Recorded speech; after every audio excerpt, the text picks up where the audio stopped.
Hey everybody, welcome to episode 99. 99, one more, and it's the big 100. So, technically this album should have been my 100th. It technically should have been my number one, but, it's neither here nor there now. Hindsight's 2020, right? So, yeah, I want to talk about, obviously, one of my all-time favorite bands next to Rush, next to Yes, is Journey. I don't know why I haven't talked about them that much up until now. I mentioned them briefly in my arcade video when I talked about the Journey arcade game, and the whole going into, Flynn's arcade. Not specifically Flynn's arcade from the movie Tron, but just the concept of Flynn's arcade, and playing Journey songs in the background. I don't know how many times I've described or talked to people in the last 40 years, and I've always said, I really love going into an arcade, and getting that arcade sounds, and they're blasting Journey in the background. It's always been my thing to say that, and I went over this a lot in the arcade video, so go back and check out the arcade video. It's towards the first maybe 15 or 20, I can't remember which episode it was, but you'll see it there if you just click on my videos. But yeah, I never talked about the music as much, and specifically the albums. Now, ironically, what got me actually back into vinyl in the first place was when I picked up this puppy. This is the reissue. I went to, me and my son, we were action figure shopping at Walmart, and I just happened to watch. I always knew, or had known for a while, pretty much since they started carrying that, Walmart was carrying, vinyl records, and I knew vinyl records were kind of in a comeback. I kind of knew this, back, in like 2008, 9, 10, right about the time they actually started to make a comeback, and I was always hesitant. I was always just like, I should, but it just never dawned on me. I just never I'm going to go and get into this. So, I had people tell me all these stories like, oh, they're a waste of money, they're not made off the master tapes, they're made off of MP3 files, the whole 9 yards, everybody and their brother had an opinion about it. But I thought to myself, well, I know, but I'd still like to have those albums.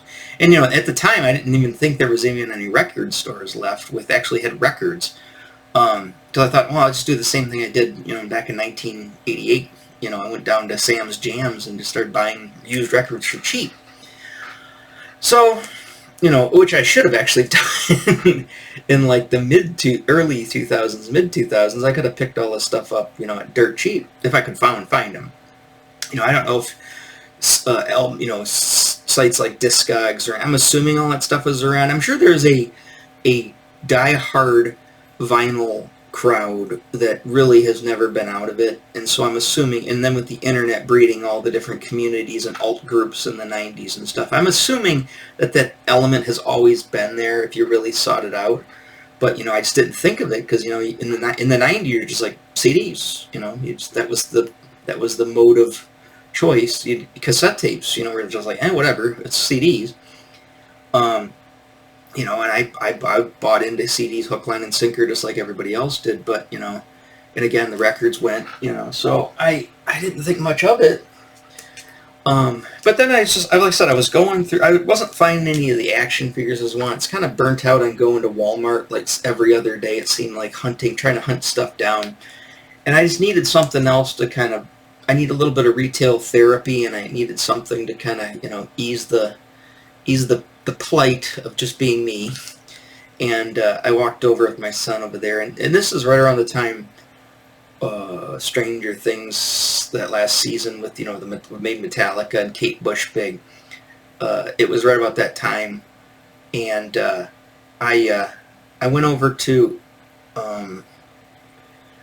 we went over to the record section over there, and I noticed they had turntables, these like suitcase turntables and stuff. I did notice, I think, that they had an Audio-Technica turntable there, and I don't know. And so I was just like, what do they have? Because, I'm just kind of flipping. It's like, I knew they're going to have like a lot of the staples, and they're probably going to have a lot of new music that I don't know.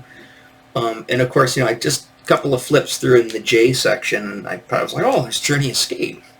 Now, let's put a pin there, and let's go back to my experience with this album. So I first learned about it back in it was 1981, I believe, possibly. I think it was 81. Remember, we're going back to that core set of 8-track tapes that we had there in the kitchen, which were the family music.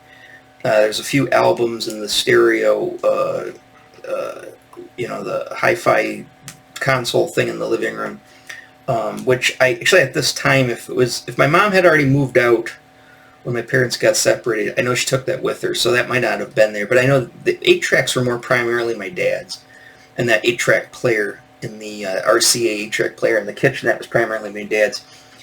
And I think I still had the record player in my room, I think. I can't remember exactly. Yeah, I think I did. Like I said, this is 81. This is not, I've been talking about 78 and 79, and then obviously it was the year of 80, but 81-ish. And this is when my sister decided, and I had never owned a cassette tape until this time, and my sister decided, oh, I'm going to get this Columbia House tape, get tapes on Columbia House. You get 12 of them for a penny or whatever, and you had to buy, I think, 3 of them over the course of the year. So she signed up to that, and this is 80. She's still in high school because she graduated in 83. And then she, one of the albums she got, along with this, maybe it was 82. It must have been 82 because she had the Asia album in it.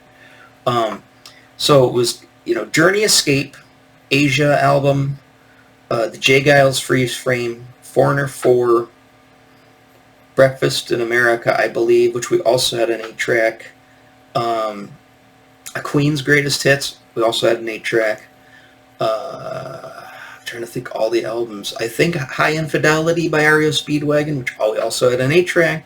I want to say Moving Pictures, also had an 8-track. But I think my sister wanted them because she got, right about that time, I think literally that summer of 82, she got the Sony Walkman, the first one, the one that's, everybody was sought after, that specific Sony Walkman with like the yellow foam on it, and it, had the fast forward and the rewind, and I believe it had a record on it. I think you could record your voice on it, I believe. I know hers did. And I'm pretty sure I don't think there was a version before that of the Sony Walkman. I could be wrong. And she obviously was in high school. She wanted to take the music when she played tennis. She played lots of sports, but her and, some people were playing tennis. I think she wanted to use the headphones, while she used to go practice tennis or whatever. And that type of thing. So, and we also had that, like I said, my mom had that jam box. She always called it a jam box, everything's a jam box to my mom. And that jam box was, I believe it was like it might have been also an RCA. It was about yay big. It had one speaker, like an 8-inch speaker on one side, maybe even a 6-inch speaker, probably a 6-inch speaker on one side.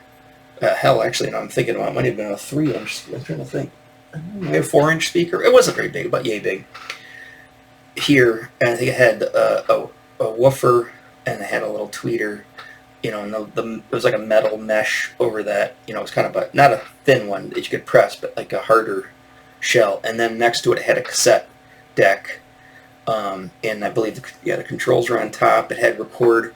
The neat thing about that one is we had this like cheap Radio Shack microphone that you could plug into the mic jack up on top, which was a 16th-inch jack, and you click on the little switch, on and off switch of the microphone. When you played it on and you took tape, you go to tape, you make sure it's on tape, not on AM or FM radio.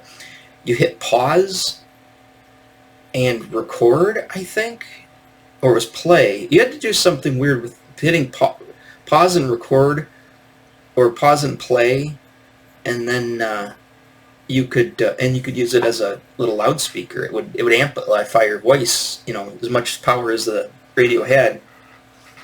and we kind of used that to kind of like, sing and stuff. You could record your voice on it too. So I would remember walking around Great Oaks Apartments, recording, just talking about random nonsense, kind of like I'm doing here. And so it was a pretty neat jam box. And then my dad, I don't believe had, but my sister ended up getting that Sharp with the turntable on top and the thing, and that was at my dad's for a while in her room, because she moved back in.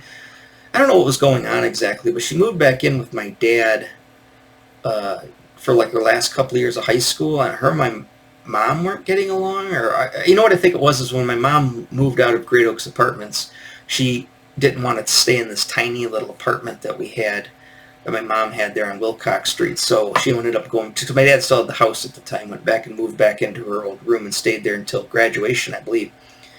And then of course she went to U of M, in the fall of 83. But, so the story seems to be a lot about my sister. Anyways, again, one of the albums we had, and I don't believe we had it on 8-track. There's a possibility my dad might have picked this up on 8-track too at that time, or my sister did, and it was in the kitchen. But I don't remember listening to this album sitting in the kitchen with the headphones listening to this on 8-track. I believe I only listened to this at the time on just the cassette. So, and of course it was on the radio all the time. I mean, they were constantly playing, lots of Journey songs, but they're really playing Escape quite a bit until Frontiers came out. This was the album it played, and they would play all of them, and I said my dad and I, that Fiasco, we went to go see the heavy metal music. Open Arms was in that movie, so I remember hearing it vividly, going, oh my gosh, that's the Journey song. And that was the scene too that was controversial with my dad, because I had my friends with me, and it was comical to think nowadays, but I was pretty scared back then. It's like, oh no! But anyways, so my vivid remember this, like I said, with this album, and as soon as I saw that cover, I was like, oh my god! I mean, to this day, I think it's probably my second favorite album cover, next to Asia, the first Asia album. I think it goes Asia and then Journey Escape, or it could be interchangeable. Maybe I like Journey Escape the best, and then Asia, but they're definitely my top 2 favorite album covers. Definitely in the top 5, but I think I could still consider them my top 2 favorite album covers. And remember, if you saw my video on lame space art, it's lame space art. And I loved. I'll show you. I got the the back cover. I loved when this little thing. I love that. I used to sit there. I loved it that it was a black and white drawing too. I would draw that constantly. I would also draw the cover and draw the ship right up the cover. And the thing that really stood out in my mind is like the transparent wings. I just thought that was so cool as a kid. It's like, how do they do that? And and then they had the transparent. It's like, oh, you can see through the wing and you can see the rest of the body because it's clear. For some reason, that just boggled my mind as a kid, my artist brain. And I would just draw that all the time. And I loved the guys too. I always thought they were spacesuits for some, or like science fiction suits. I didn't realize they just had like regular 80s, attire. Maybe it was Steve Smith's like almost Guy-looking outfit. And the leather jackets, string tie. But for some reason, because of the black and the silhouette, I always thought they were in like some kind of spacesuits. And also because it's like, oh, well, they're piloting the spaceship. And like I said, that whole thing to me as a kid, and it's like, that was what I was dreaming about. I mean, that was what I was imagining in my head, was this band where like a bunch of, comic book characters, again, going back to, musicians that were larger than life at the time. And then they would fly around in this spaceship, and of course I just stare at this cover for hours, and it would, I would just think of all the adventures that they'd have, and they're flying out of this glass planet. And then the way they wrote Journey, vertically, like, I love vertical lettering. I always think it's so cool. And then, and then they're running in the back. Oh, they're running to the ship. That's what I used to think, was they're running to the ship. You gotta get to the ship and get away before the glass planet explodes. Probably most kids my age at the time who, knew about this, and I'm obviously very popular. I'm assuming that a lot of them were, especially ones with imagination, were probably thinking the exact same thing. This album's cool. I didn't know this, but I just saw it. Like I said, this is the first album, new vinyl I ever bought. And when I saw that open, I was like, oh, that's cool. I never had anything like that before. I maybe had a picture disc once before, but I never had anything clear like that. I thought that was so neat. I still think it's neat. I don't specifically seek out those, but when I open up a record and I'm not paying attention, like especially the Ghost album stuff, and I see that different color transparent vinyls, I'm just always like, oh, it's a little treat. It's almost like finding the 2 yolks in the jumbo eggs. When you crack open the jumbo eggs and there's 2 yolks in it? I'm tickled pink when I see that. I'm tickled pink when I open it up and I see that there's a fancy disc inside. It's fancy. Yeah. So, and again, remember this summer, it's just like the Asia album. That summer, going to the Great Oaks Mall, the Great Oaks. That's think about that. That's like a best place to live back then. You had a mall named after the same as the apartment complex. You had a pool. You had a mall. You had a park. Your grocery store wasn't far away. I mean, I'm just thinking about now as an adult. Like I wouldn't want to live there now because the Great Oaks Mall's gone, and I don't like Rochester anymore. It's like I said, they've priced me out of my own hometown, but and I don't like the people there anymore. It's not the same way it used to be. It's not old school Rochester. But I'm just thinking 1982 Rochester. That would have been like the best place to live right there. It's a nice apartment complex. You had that pool. You go there all the time at the pool in the summer. You could just walk over to the mall if you wanted to go shop. They had Walden Books in there, they had a toy store in there, they had a record store in there. I mean, it was a cool place to go. So anyway, being at the pool there, though, like I said, just like we'd bring those tapes with us, the Columbia House tapes, and we would play Journey Escape. I mean, just as much as we played the first Asia album, along with Freeze Frame, Jay Giles, and not Chris Squire, Billy Squire. I've got the album over there.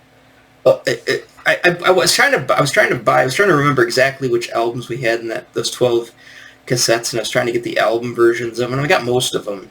I don't have Breakfast in America. I'm not a huge fan of that album. I'm not a huge fan of Supertramp. But I do have Foreigner 4. I do have the Billy Squire album. I do have the Jay Giles Freeze Frame. I got Escape. I've got Asia. I don't have Queen's Greatest Hits. That's a reissue. It's like $40 for that one. Is a double disc. They got the cool red discs, and that's kind of neat. But anyways, I'll eventually get it at some point. No, like I said, again, it's one of those albums, like when I hear it and I see the cover, I just smell the chlorine from the Great Oaks Mall pool, the Great Oaks apartment pool, and then I can think of the smell of like that fake leather in the Dodge Dart that would be like, it was like leather mixed with like a plaid like fabric for the upholstery on the bench seat that was in there. And of course, and a black carpeting in there, and that it smelled like a muscle car, even though it wasn't a muscle car. It just smelled like an old car.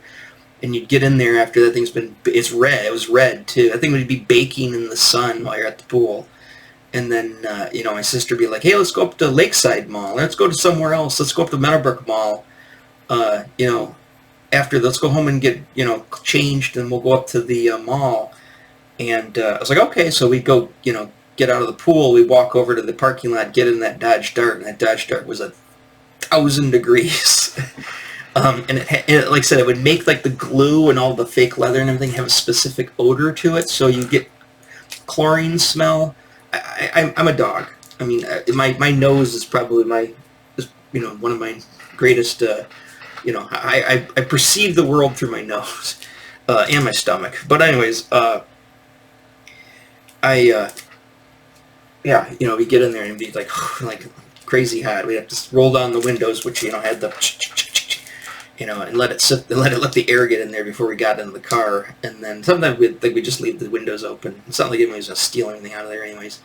Um, so yeah, so that, I mean, that, and like I said, I also vividly, whenever I hear like "Don't Stop Believin'" or "Who's Crying Now," I think of laying there half awake in the bed in that my own bedroom in the Great Oaks, Great Oaks apartment. I loved that bedroom. I loved that apartment. I wish we couldn't have stayed there because my mom couldn't afford it. We stayed there 1 year when my mom moved out of the house and my parents got separated.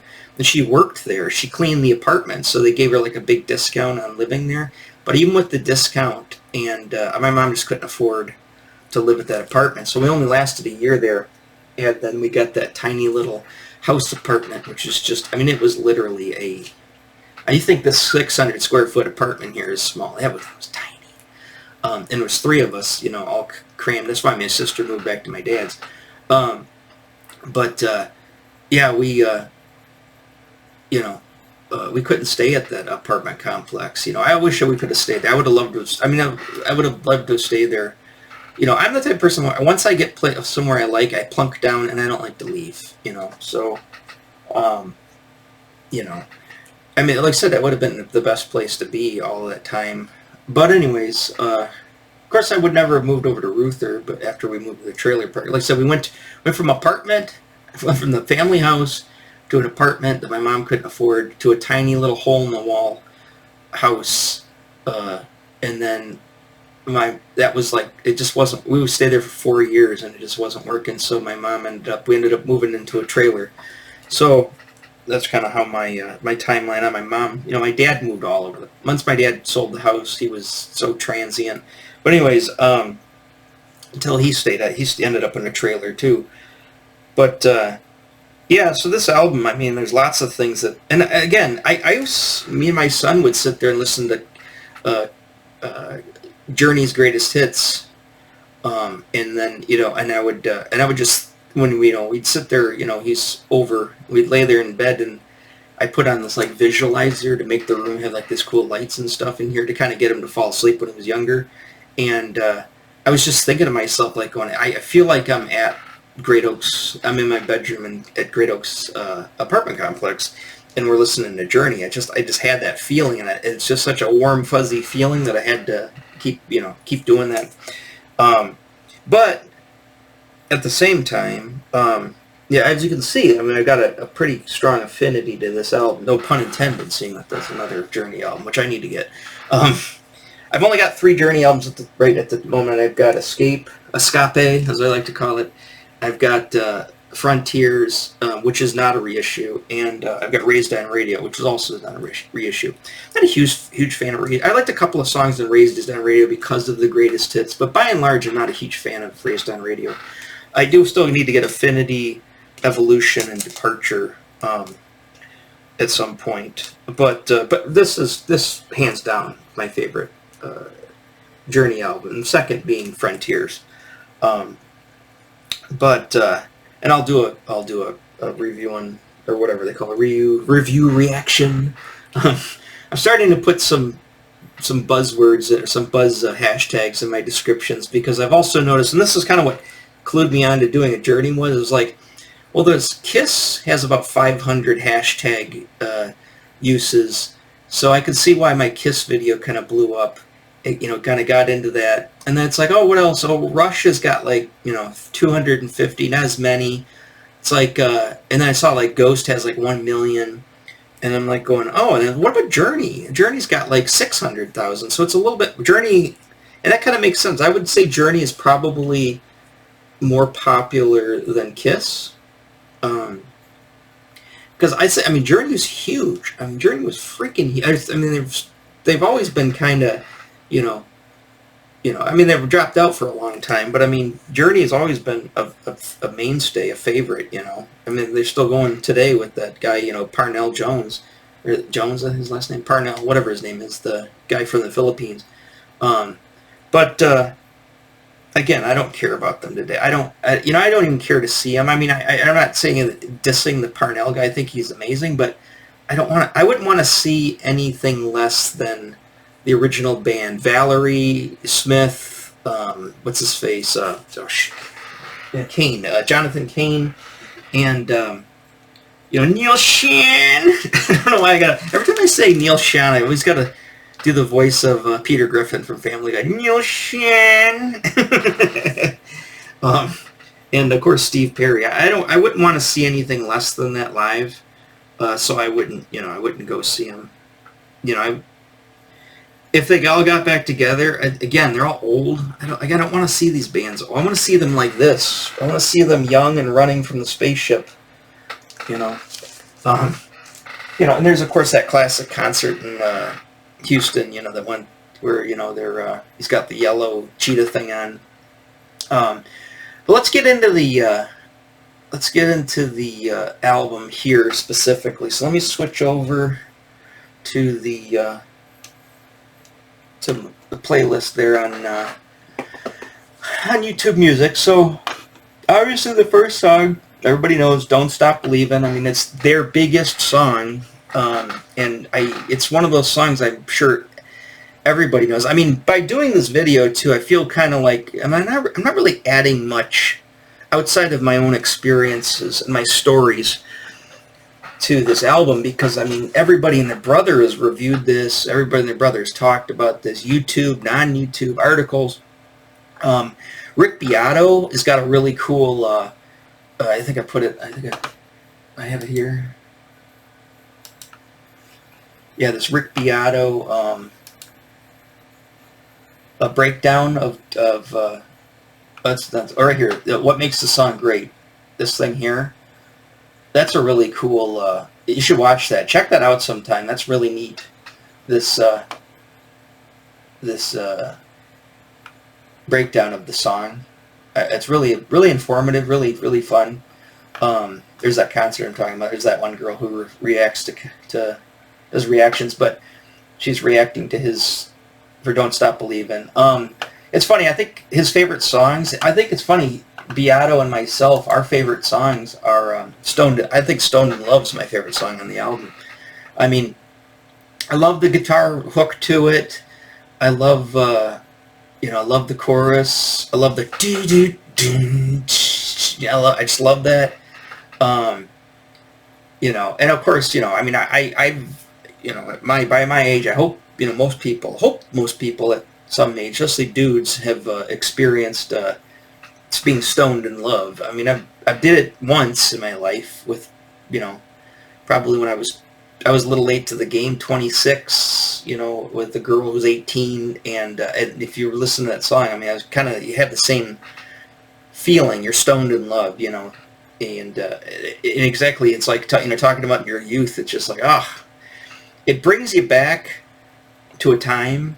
This whole album brings me back to various times in my life. So there's a strong connection with it.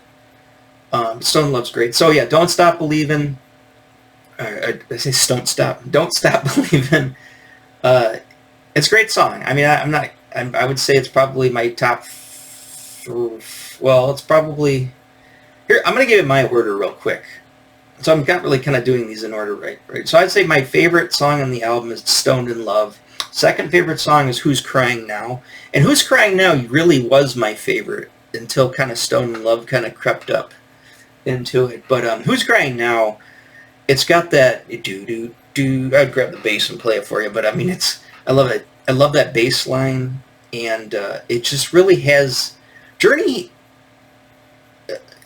Some of these songs, I mean, they evoke lots of things. I mean, I can remember hearing them on the radio in the car at night with the lights go down in the city with the lights of the city. So it's either summer and it's hot and you don't have air conditioning car and the windows are rolled down, got that kind of warm breeze blowing through the car, and you're downtown, like Rochester, at the time, and you got the city lights.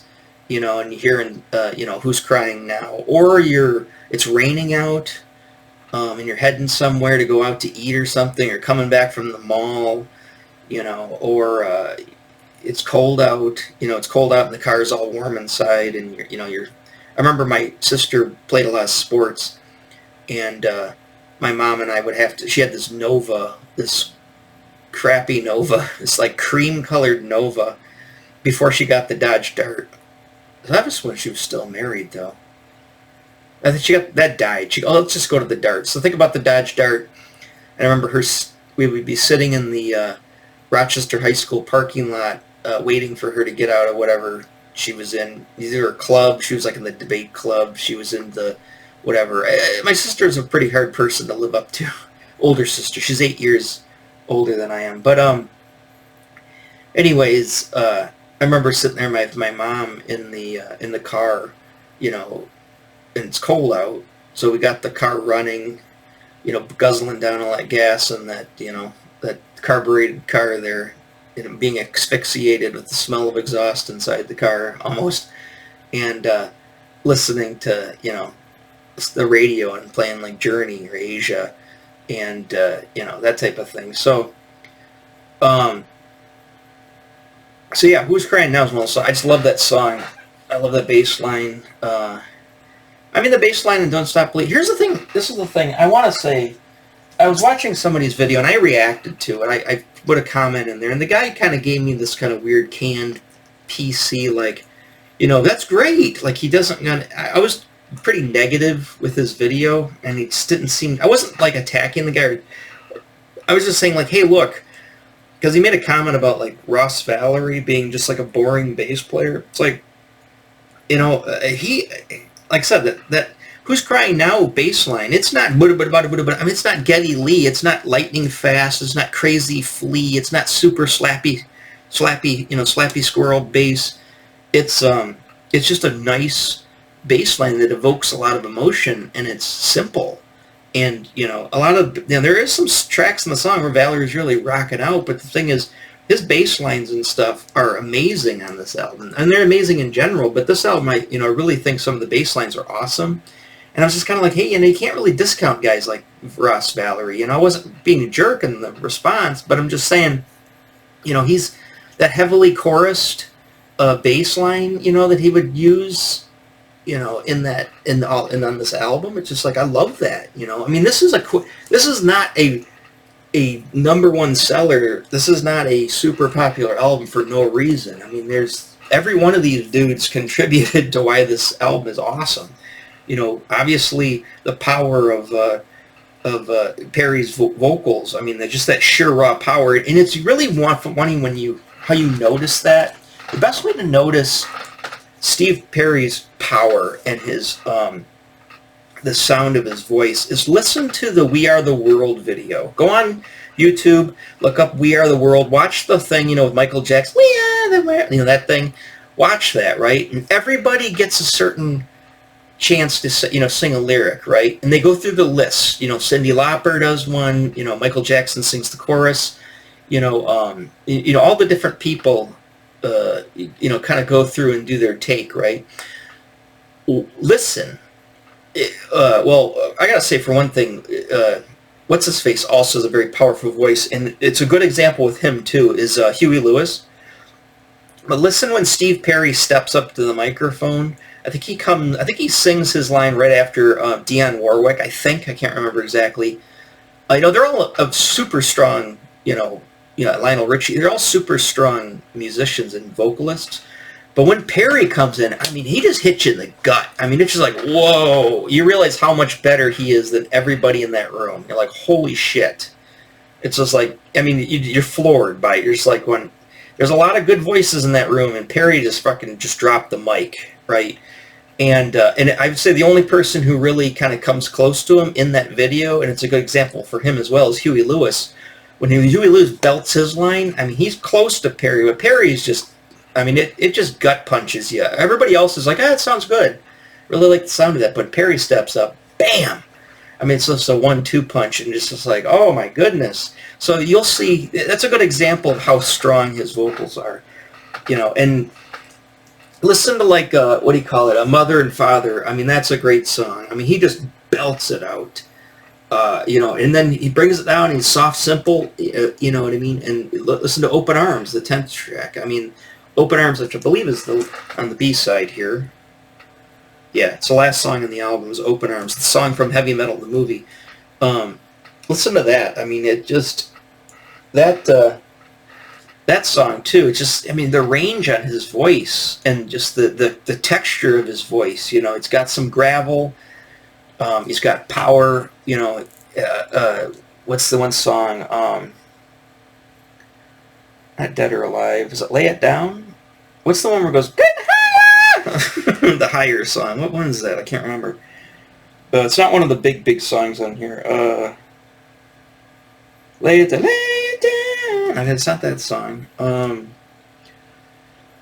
It's not Still They Ride. It's a good song. Still They Ride. That's another great, just nice, buttery smooth with a little bit of sandpaper in there. You know, it's like, just think of like butter over like toast. You know, you get a little bit of the toast crumbs in there, but most of it's buttery smooth, right? Dead or Alive, is that what it is? It's somewhere is Get You Higher. That one. Let's keep on Running is great. Keep on running. I mean, all of these songs are just awesome. Stone Love, Lay It Down. Is it Lay It Down? Rocket Night Away. Something You Get You Higher. High. Oh yeah, it is Lay It Down. Yeah, by the midnight hour. Yeah, when he goes, you know, we were on our way. I'm falsettoing it. I can't do his voice. She was taking me higher, then higher, higher. I can't do it. I can't even sing, so forgive me. But yeah, that's the song. I mean, he goes crazy high in that. Like I said, just sheer power with, you know, Still They Ride, a lot of power. These songs, the nice thing about it is, I mean, I know this is the 80s and this is that specific time period, and this is what I love about this album and songs and albums like it. I mean, Asia's another prime example. That early 80s rock sound just had that really big sound, huge, you know, like sound. It doesn't mean it's like sang in like a stadium sound, but I mean, that's sort of the logic there. But it's this really big, full sound, and the choruses are big, you know, and a lot of chorus on like the guitar, a lot of chorus on the bass. You know, Steve Smith's rock drums. He's got those giant 2 crashes. If you've ever seen his drum kit, those giant 2 rock crashes, like 16-inch or almost, I might even be 18. I think they're 16-inch rock crashes. 2 of them right out in front of him over his 2, you know, toms. You know, and he, you know, hits those things, just total crash, big drum sound. You know, he's got that. It's not really a gated drum, but a nice good. I think he plays like really deep. I think he plays Pearl. I'm pretty sure Pearl set, and he plays that really deep. Pearl makes a really deep snare drum. You know, like the piccolo, you know, snare drum's real thin. You get that, you know, really kind of sound to it. They sound good with sticks and stuff and rim shots on those real small drums. But then you get those deep rock snares, which is almost like a marching snare. It's not that deep, but I mean, it's probably, you know, 8 inches, 9-inch deep snare. And you get that big, you know, snap on that snare that with those big crashes and then those big toms. Do, do, do, do, do, do, do, do. He had double floor toms as well. But yeah, that big Steve Smith, you know, rock drums. When I think of like rock drums, like as in the rock sound, I think of a Steve Smith kit with that giant, you know, the big full sound, you know. And like I said, that's why I like Valerie. Valerie doesn't have to be playing Geddy Lee bass lines. You know, Valerie can just, you know, doo doo doo doo doo doo, you know, that type of bass line. It's just thick and full and chorusy and buttery smooth. You know, I think he plays. I think he plays P bass. I can't remember which. I think he has P bass. I'm not sure exactly what basses he played. I think he plays a P bass though, or a jazz bass or something like that. You know, Jonathan Cain comes in with the keyboards. You know, I got Neil Shin comes in with it. You know, on that Les Paul, it's just like, and then you've got Steve Perry is just totally just crushing that voice. I mean, it's, to me, this is a super group. I mean, they're not they're not, made up of a bunch of prog rock guys. I mean, these guys are straight up rock. The other thing that's weird, though, is when you think about this album as a kid, too, it's just, I was, the adventures that I had, looking at the album sleeve and thinking about, this flying through space in this, like, scarab-looking bug ship and, going on all these science fiction adventures, and stopping at the cool space bars and stuff, to grab a drink, type of thing. Yeah, and fighting your way out of there because the space pirates and space mutants are trying to get you. When you listen to the songs, you're like, no, those songs have nothing to do with, really nothing to do with science fiction. It's just so funny how, and it was a very 80s thing. I mean, what do you call it? It's the same thing, Asia. I mean, Asia's album covers really have nothing to do with what the songs are about. The songs are about love and, coming of age stuff, songs about, like very human, very down to earth drama, things that are happening, where Asia kind of gets into like Countdown to Zero, kind of like, threat of nuclear war and stuff. I mean, there are some elements of like bigger, headier issues, but for the most part, this one, look at all of them, Escape, what do you call it, like Escape. You think like, oh, is this the song where they escape the glass planet? It's like, no, it's like he's just a boy out of school, living in his world like he wants to. They're making laws, but they don't understand. Turns a boy into a fighting man. They want to take me. They want to break me. It's all this kind of thing where like he's fighting against like the system. It's like a young kid rebelling. Teen angst. It has nothing to do with escaping space mutants and flying out of exploding glass planet. A black onyx space, glass planet. But that's what I thought as a kid, and that's that was some of the allure. Wasn't, but the songs are just so amazing that it kind of transcended that. And you're like, well, okay, I know that that's not what the album's about. However, songs are so damn good that I don't really care at that point. In 1982, I was when I was 9. It's not like I had a lot of life. I never was stoned in love at age 9. I was never. I didn't want to escape the school. In the shackles of conformity of school. That wasn't an issue. All that stuff. I didn't stop believing then. I was still believing. I mean, you didn't have the life experiences, but you knew at that age how good this album was because of just all the hooks, all the sounds, everything to it. So, I got hands down one of the best albums of all time. Anybody who argues that is got really hyper selective taste. And of course, all of this is subjective, but this album is bordering on objective. It's almost hard to argue against this album, right? I mean, it's not triple platinum or whatever the status of it is. It's not that for no arbitrary reason. I mean, it's almost objectively a perfect album. And to argue it against it, like I said, you have to have really highly selective taste that's not the norm, or you're just a freaking idiot. One of the two. You know what I mean?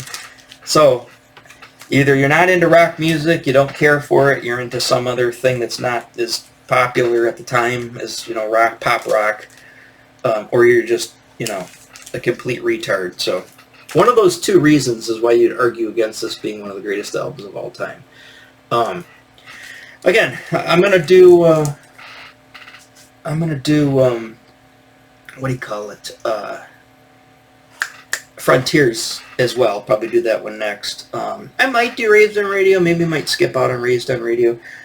I don't really, I don't even know if I can really, outside of some of the hits on, like Departure and Infinity, I can't really speak for most of that stuff. I would say if you're not a big Journey fan, or you're thinking about grabbing some Journey albums, just because Don't Stop Believing, you want to hear some other stuff, and you're not real well versed in them, I would say buy Escape. Hands down, buy Escape. Get it. Just get it. Frontiers, you could probably pass on. They've got a couple of sleeper songs on Frontiers, but you could probably pass on it. I would buy these two albums. I would buy Escape, because you're not going to get Stoned in Love and some of these other songs on the Greatest Hits. But then buy that 1989 Greatest Hits, the which one is it? Here, let me scroll back to my library. Go to, oh, by the way, this library here I have on YouTube, these are all of the LPs, all of the vinyl records I have. I'm just going to do it that way. Every time I buy a vinyl record, I'll add the record to my YouTube library. Instead of just putting every single album, by every band in here that I like. I'm just going to, I did take that list I had and I put that list in. I was like, I'm just going to add an album every time I buy an album on. That way I can kind of keep track of my record collection just at a glance with this website. So, or if you use the app or whatever. But, yeah, get Escape and get the Greatest Hits. Where is it? Should be under G. Oh, no, I don't have it on here because I don't have it. Okay, let's go to Journey's website. I think that's the new kid. This guy replaced, oh, there's Valerie. Oh, he's the drummer. Okay. I think Valerie's gone too. Now, I think it's just Jonathan Cain. Parnell Jones. This guy might still be the drummer, and they've replaced the bass player too. I don't know why. Why would they replace Valerie? Actually, wait, did he die? I can't remember. I don't pay attention to these bands nowadays, really. Outside of just things, like, I didn't even know about this guy until, I just kept seeing videos and, like, documentaries on it. I was like, oh, okay. Where are the albums? Right here. They have a part 2 to this, but this album here, Greatest Hits, just grab this one. This literally has everything off of all of the albums that you'd want to hear, with the exception of, say, Stoned in Love. Or is Still They Ride on there? Still They Ride, I don't think is on there. That's why I say grab Escape. So you got Only the Young. A good song.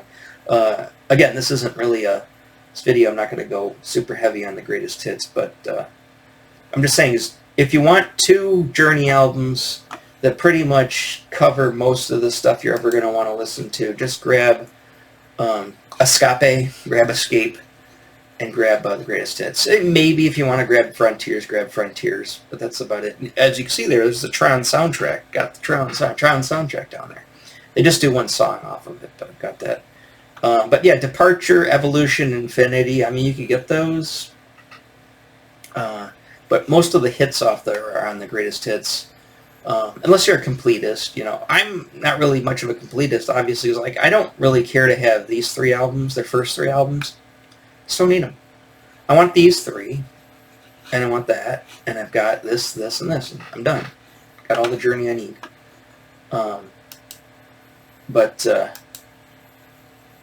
Yeah, just going back to the record collection. There we go. That was the last album I acquired, was Destroyer. So, at some point I'll do some other, I'm going to go back, in the catalog and do some write-ups and stuff. I'm trying to pick stuff that's popular, obviously, right now to get my channel going, just so I can get in the, kind of play to the, I'm not really pandering, but I'm just going to, play to the, what's popular. That's why, so, why didn't you Journey? Journey's immensely popular. Now, if Journey doesn't score a lot of, score a lot of views, then I don't know what the heck's going on, because, like I said, I know Kiss is popular, but for the Kiss to get such standout numbers as opposed to everything else, I don't know, I did some research on algorithms, and it's not really, it's the algorithm, yes, but the algorithm, as Mr. Beast said, it's just another word for audience. If your algorithm isn't really helping you out, it's because your stuff's not that great, and the audience isn't there.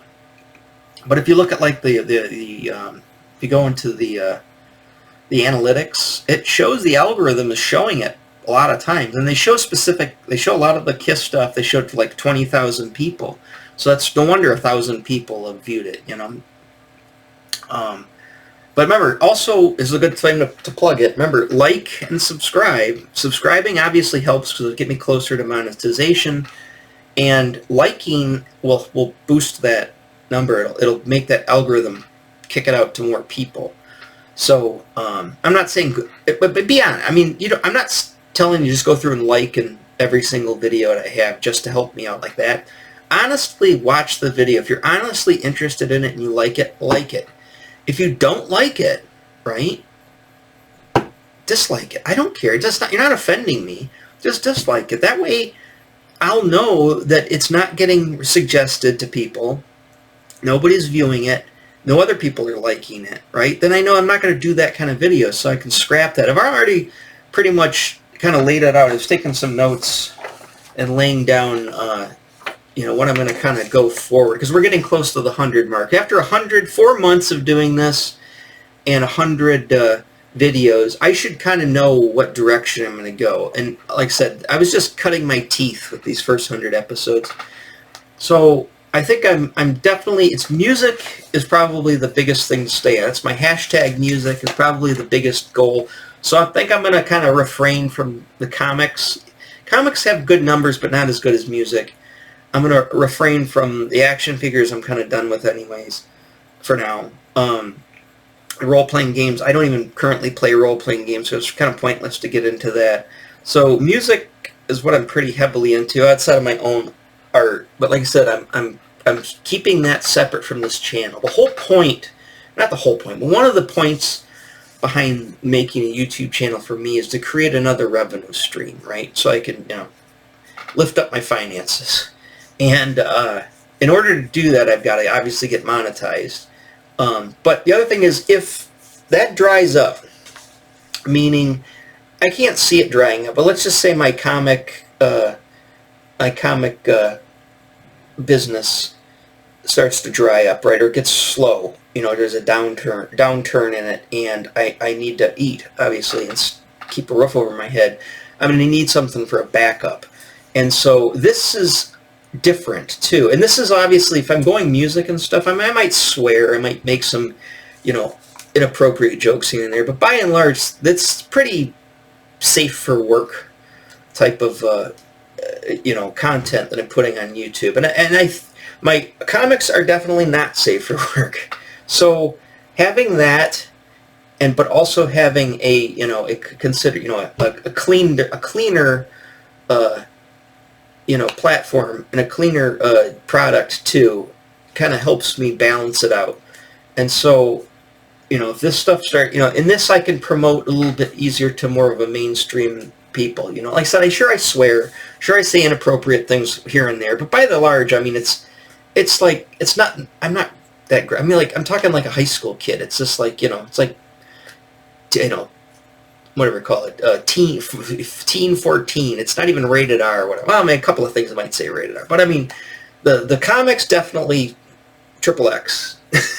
So we'll keep that how it is. And like I said, and I don't want these two outside of, I might make mention to what I do periodically. I want to keep them separate from each other. And again, I'm not saying, if anybody wants to know about that stuff, just message me, let me know. Send me, I'm not going to broadcast it on the channel, but if you want to message me, or email me, best way to do is, my email is down there on my YouTube channel. Just email me and say, hey, I want to know about, send me a link to your Deviant site. I want to see your work, or I want to check out your Patreon, and see what you do.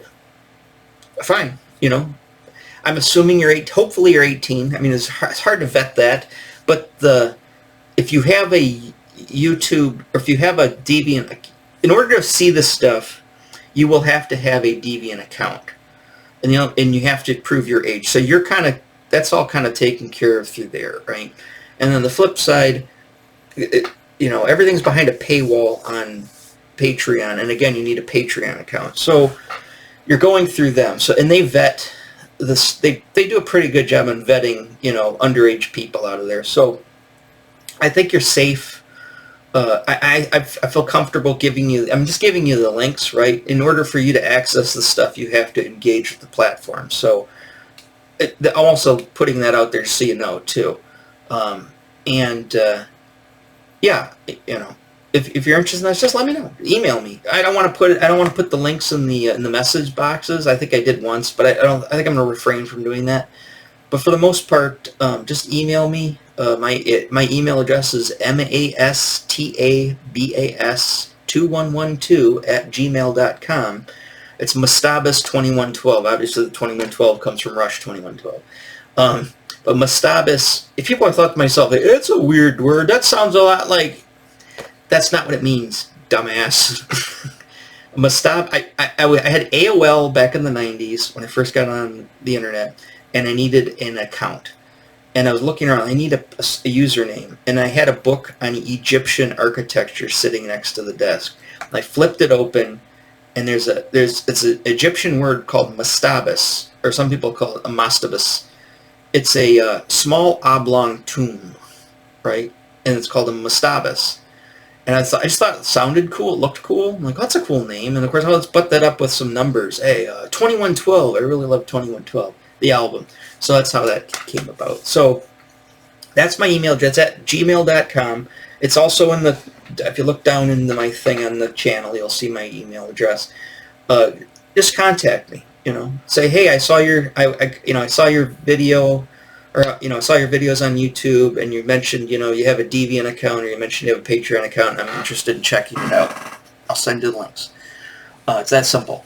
So, all right, enough talking about that. But again, also, to help this channel out, obviously, if you can like and subscribe, to that as well. So we're kind of coming to the end here. Yeah, like and subscribe. And that helps me out. It helps out, getting it out there to more people. It helped me getting closer to monetization, that type of thing. So, and again, I don't edit. It's pretty raw. I don't have a lot of good, all this lighting here is, what do they call it? Live lighting, or I can't remember. They have a term for just using your natural light. I have a floor light behind the camera there, which I use to kind of light my face. And I kind of keep a hat on or put a bandana on when my rosacea breaks out. So, I've got the two bedroom lights back there next to the bed that kind of just give it kind of a little bit more of a warmness in here. And I'm just using a Logitech Brio. It's just a simple webcam. It's got a pretty decent camera. It's a 4K camera, and the audio picks up pretty well too.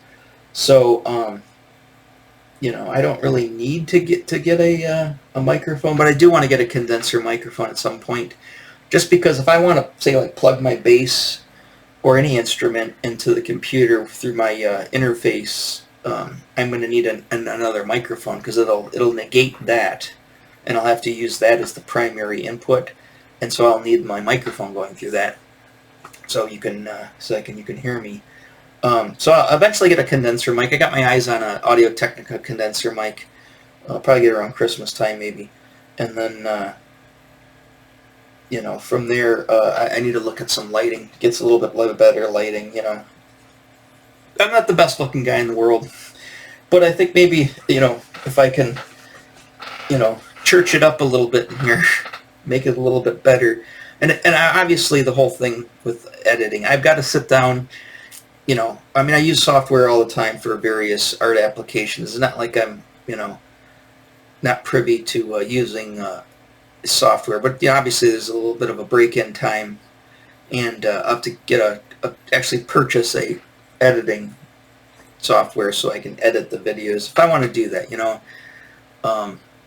Make it a little bit more polished up. But again, these are all things that are going to come after monetization, because there's no reason to spend 2 hours editing, an hour worth of footage into like 30 minutes, and take away time from doing the other stuff that pays if I'm not making any money at it. So, just keeping that out there. So, like I said, this first 100 episodes are my, it's probably going to go over that, obviously. Hopefully it doesn't go 200 episodes before monetization. That'd be pretty crazy. But, these are my cutting my teeth, just learning this stuff, getting used to essentially talking to myself, but I'm talking to the camera, talking to you guys. So, yeah, all right, it's going to be an hour and just a few seconds. So, I'm gonna do Destroyer when it comes. Not Destroyer. Love Gun when it comes. I'll probably do the Journey Frontiers fairly soon. Like I said, I think I'm gonna keep it on the music topic. I'm probably not gonna. I threw in some throwaway, like the lame space art video and stuff like that. It's just like I needed something for filler. So I'll probably won't, get that, self-indulgent or into the weeds, because nobody wants to watch those videos. And the algorithm's not even going to suggest it to anybody. He says, like, it has nothing to do with what he's normally saying. So, like I said, action figures are put in the hopper at this point.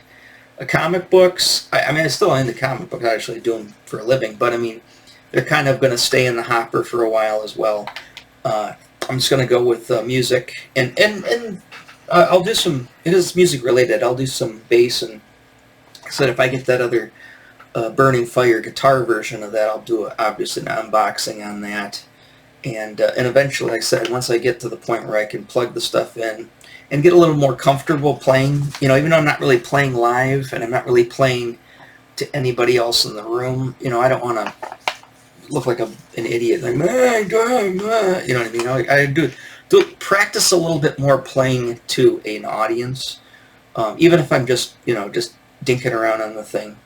But I'd like to do some analyses of songs, and I am definitely at some point going to show you how I attack learning a song. And I have a certain method that I use that's probably not unconventional. It's probably something normal people use. But like I said, I have a certain approach to learning how to play music, and it's not like my son's completely different. My son is like 100% songster. He looks up the exact tabs, and because he has the dexterity, and he's playing guitar, and he wants to learn all the solos and all the the frilly stuff. So he has a specific way that he approaches learning a song. He also takes lessons too from a guitar teacher. I, on the other hand, I've already got the theory down, and I've got all the other stuff down. I don't really need to. For me, it's just what song do I want to feel like learning to play. I hear a song and I want to learn to play that. And I have a specific way I look at it. If I'm looking at it from a guitar angle, if I'm looking at it from a bass angle, I have a specific method. And I think what I'll do is I'll probably not really make a course, but I'll probably do a few videos on how I specifically do that, because I think if you're into the music and stuff, you might be interested in that. Just guitar is just it's like music. It's one of those ones where it's heavily, it weighs a lot on YouTube. A lot of people doing guitar stuff, so it plays into what I'm doing. So I'll probably do that at some point as well. All right, I'm gonna let you go, and I will. Think of what I'm going to do tomorrow. This is my Saturday. I don't know when it's going to post. This will probably post on Thursday this week, I think. But I'll do another video on one tomorrow. I might, maybe if I got time, I might put together at least like a basic primer, like an introduction on that whole guitar learning process. The other problem is I don't really want to play the songs online, even cover them, because I'll get copyright strikes, so it's a touchy thing. I gotta, if I was getting sponsored by, like, say, like a guitar company was sending me free guitars, or I did the obligatory, what do you call it, men's shaving club, or men's, what do you call it, men's crotch grooming tool, it's, if I'm getting that kind of, I need to be monetized and need to have an audience to be able to do promotions. If I'm at that point, yeah, I can do some videos that won't get monetized, because as long as I don't get a copyright, strike, or they'll pull down my site. But again, I don't want to really get into covering songs online here. I'm going to tell you how I learned how to play a song, but I'm not going to actually play the song. Again, there's plenty of, all the stuff that I mentioned, you can find on YouTube or online, and just listen to it, so you know what I'm talking, frame of reference, know what I'm talking about. I'm not really a guitar teacher or bass teacher. I'm terrible. I'm actually literally terrible at teaching. And you might even notice this. when I do try to explain things, I'm terrible at teaching things because I just assume that you all know exactly what's in my head and I don't. So I might speak over you at some point and you're like, what's he talking about? It's like, I just assume, oh yeah, it makes sense to me. It's got to make sense to you. That's how and my son drives my son crazy. It drives a lot of people I know crazy. They're like, they hate when I try to explain things. Like things where they need to learn how to do it, and I'm trying to tell them how to do it. That's why I don't do tutorials on art. As much as I'm, years of experience of doing drawing and illustrating, I can't teach it very well because sometimes I just know how to do it. I can't explain how to do it. Just do it. So, um, anyways, let me let you go. I'll figure out what I'm going to do tomorrow, and yeah, hopefully you had a good weekend. All right, talk to you later. Goodbye. I feel like I'm on the phone.